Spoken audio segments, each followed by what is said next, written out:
So at this point, there's no more breaking news, right? We've seen it already. It's been a few days. Robert Saleh, the 45-year-old head coach for the New York Jets, has been fired. He's been relieved of his duties.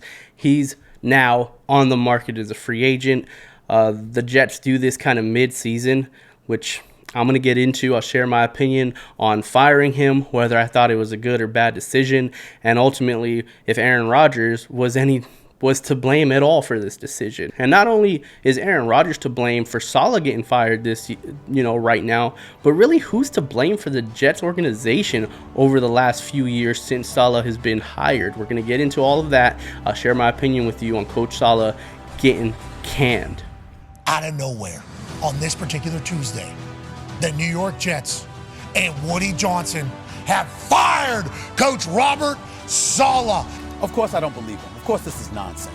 You fire Robert Saleh, and then you have a conversation with Aaron Rodgers about cookies and milk. Is that this was completely unfair to Robert Saleh. He did not have a fair chance 5 games into a season in which a team is 2-3 and playing for first place on Monday night in the division. It is also true that he was a bad head coach. I said it last week. Those two things can both be true. This can have been the right decision, even if it wasn't fair. So just a few days ago, we all got the breaking news. Robert Saleh gets fired out of New York. The fact that he was fired, I don't know if it was that surprising. I think the timing of it is what surprised everybody, especially Robert Saleh himself, even saying that, he was a bit blindsided. He did not think that they were going to fire him. He did not think he was losing his job at this point of the season. He thought he was going to have more time, probably the entire year, to figure it out and finally get to the point of where they wanted to get to as a team. But the New York Jets thought otherwise. They let him go, and there's a lot of opinions, and I think a lot of the opinions are the same in terms of he hadn't done anything. We don't know if he's a good head coach or not because he never really got the opportunity to show it, but he hasn't proven that he's a good head coach in the league. A lot of unfortunate circumstances for him. But when I look at the New York Jets and I look at who's to blame for this season, but more importantly, who's to blame for the Jets' kind of downfall and irrelevance since those Mark Sanchez, Rex Ryan days, what's been going on with the New York Jets. I mean, guys, before Saleh, it's not like they went from, this isn't like a Nick Saban situation where they went from just a great staff, great coaches, great success, and then Saleh comes in and burns it all to the ground here. When you look at their performances over the years, from a managerial standpoint, just who's running the organization, decisions that were made on coaching staffs, decisions that were made on draft picks, player development of those draft picks over the years, and then more decisions based on free agency, trades, all of those good things. I don't know how you blame all of that on Coach Saleh, especially things before him. I mean, guys, the Jets drafted Geno Smith. The New York Jets told us you cannot win with Geno Smith. He's a bust. The Jets told us you cannot win with Sam Darnold. He's a bust. We're seeing both Geno Smith and Sam Darnold look like very formidable starters in this league that you can win with, to the point where even I'm looking at someone like Zach Wilson and I'm like, shit, in 2 years, who is he going to be a starting quarterback for? 2 years from now, where is he going to be at where everyone's like, why did the Jets give up on? I mean, they couldn't make it work with you. Is he going to be with the 49ers? Is he going to be with Sean McVay and having a great year where everyone's like, damn, maybe it was never his fault, because clearly it wasn't a Geno Smith problem. Maybe it wasn't a Sam Darnold problem. And yeah, maybe they just needed to grow and get better. Maybe at that point they weren't good enough. But how many quarterbacks do you go through? And don't you sit here and tell me that you don't think Aaron Rodgers is good enough. So you go from Geno, you have Sam Darnold, you have Zach Wilson. None of those players worked out. All of them are bust. None of them are good enough. And now all of a sudden Aaron Rodgers, the excuse is, well, he's coming back from the Achilles. He might be over the hill. He might be washed up. Maybe the organization just isn't great. Maybe the organization just doesn't know how to win. When you win games, everybody says it starts at the top. It doesn't start with Aaron Rodgers. Aaron Rodgers is the one who created the expectation. Aaron Rodgers doesn't create a successful program. He doesn't create a culture of winning just from his name alone. You have to be able to adapt to that, or you already have to have that. Right, so Aaron Rodgers doesn't come in and change the entire fabric of that organization if it's a poor organization. And they've proven that they haven't been a good organization, and you can see it from just the Nathaniel Hackett situation. I mean, Hackett hasn't been doing a great job, but what what choice do they have? Right? It's Aaron Rodgers' guy. They gave Aaron Rodgers that LeBron James treatment of, here are the keys. You are basically in charge of the offense, Aaron Rodgers, because you get to pick who your boss is going to be. You get to pick who your players are going to be. You get to pick how your team's going to be ran, how your days are going to look, how your practices are going to look, how your training camp's going to be look.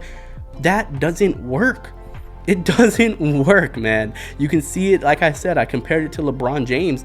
You can see it with LeBron James. LeBron James got Tristan Thompson paid. He got Matthew Dellavedova paid. He got all these guys paid. And then all of a sudden you look at it and you're like, well, they're not that great. But it's like, no, they're not. But he likes them, right? Alan Lazard, he loves them. You know, that's his guy. Brought Randall Cobb over last year. Why? Because he liked him. So if you just let Aaron Rodgers keep hiring his guys, you don't think that he's going to keep bringing in guys. You don't think the team's going to look like the 2016 Packers, which, hey, man, if you have the 2016 Packers offense, in theory, that's great. But it's only great if it's happening in 2016. At this point, 2024, it's no longer great. It no longer works. But you've given him the keys. Robert Saleh didn't do that. The organization did that. They did it from a front office decision. And it's a front office that also has the Hassan Reddick situation, which, again, you can't blame Coach Saleh for that situation. Now, I'm not trying to defend Robert Saleh and saying that he shouldn't have been fired. I'm not trying to do that because, like I said, he's had an opportunity to show that he's a good coach, and he hasn't done so. We don't know if Robert Saleh is a good coach, right? This isn't a Mike Vrabel situation where I look at someone like Mike Vrabel and I say, he's proven that he could win in this league. You know, where he's done it with a roster where we look at the roster and we go, that's not great, right? Mike Vrabel has exceeded expectations before in the past. Coach Saleh hasn't. And I say it time and time again. It's not just your ability to win and lose games. It's your ability to exceed the expectations people have on your team. Because when you come into every year, there is a realistic expectation on the team. Everybody knows it. We see the roster. We see what situation you're in. The Bears, for example, do not have the same expectations that the Chiefs do. So what do you do with those expectations? Do you meet them? Do you exceed them? Some are easier to meet than others. But for Coach Saleh, he hasn't exceeded them in any year. Hey, Aaron, we get Zach Wilson. We have this high draft pick. We're really big on him. Let's make it work. You know, the expectations weren't super high. They were hopeful, but the expectations were moderate. He didn't even meet those expectations. Okay, cool. Let's develop this young quarterback. Let's make this thing happen. Let's play great. Let's win some games. Let's build off of the last year. Did not meet expectations again. Okay, we got Aaron Rodgers. Here we go. We're excited for it. Goes down in the first game. Damn, we're right back to Zach Wilson. But hey, he's older now. He's been in the league for a year now. Like he's not a rookie anymore. Maybe he's developed. Maybe he's gotten a little bit better. You know, the expectations were to still be competitive. Didn't meet those expectations either. So Robert Saleh in his years for the Jets, he has not exceeded expectations. And if you want to say, oh, well, his defense have always looked pretty decent. He's a defensive guy, and defensively they've looked great. Awesome. He's going to be great as a defensive coordinator somewhere. When you're a head coach, your job is no longer based on what side of the ball you like to operate from. It's no longer based on what side of the ball you have more control over. You are the head coach. You are the head coach at that point. Winning and losing is the only thing that matters to your job now. It's not about defensive ratings, yards per carry, all of those. None of those matter. Are you winning or are you losing? What are the expectations for the team, and are you exceeding those expectations? And for Coach Saleh, he never did, unfortunately. So I don't want to sit here and say, oh, they shouldn't have fired him. My bigger issue is, one, you want to hold him accountable and you want to fire him? Great, cool. Hold people accountable. Hold Nathaniel Hackett accountable. Hold Aaron Rodgers accountable, and hold yourselves accountable for what you've let Aaron Rodgers do freely as if he runs the team, specifically on the offensive side. And then what you guys did with the Hassan Reddick trade is just absolutely neglect and disgusting. To let your premier pass rusher go, to bring in a guy that you think is going to be even better, and he hasn't even played a single down because you couldn't figure out his contract. You never had an established deal with him to get him into the building. You traded for a guy who looks like will never play a single game for you, and not because of injury.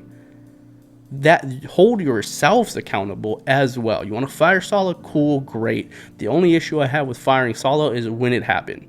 They didn't want him. They didn't want him to keep being their head coach. This season, they got into the year saying, if we start off slow, he's out of here. If we start off losing, he's gone. Why not just fire him before that? Right? Him and Hackett aren't the tandem. I don't even know if Saleh ever wanted Hackett or thinks of it. I don't even know how those guys think of each other. It's not like Saleh brought Hackett in. It's not like Hackett is Saleh's guy. Hackett's Rodgers' guy. So if you were going to fire Saleh, do it last year. Do it where you have an opportunity to bring in. You could have brought in a Dan Quinn and Cliff Kingsbury and said, oh, hey, Aaron, like, we don't have your guy, but your guy wasn't making it work. But we got guys that we think are going to really help you out, really help our team to get to a winning culture, get to a winning program, and get you where you want to be, which is contending for a Super Bowl for the Jets. Because those were the expectations when Rodgers came over, to contend for a Super Bowl. And that's my only issue, is just the timing of it. As far as firing him, fine, cool. What can you really say, man? He didn't exceed expectations. To keep your job in the NFL, you have to exceed expectations. You have to. You can't even meet them.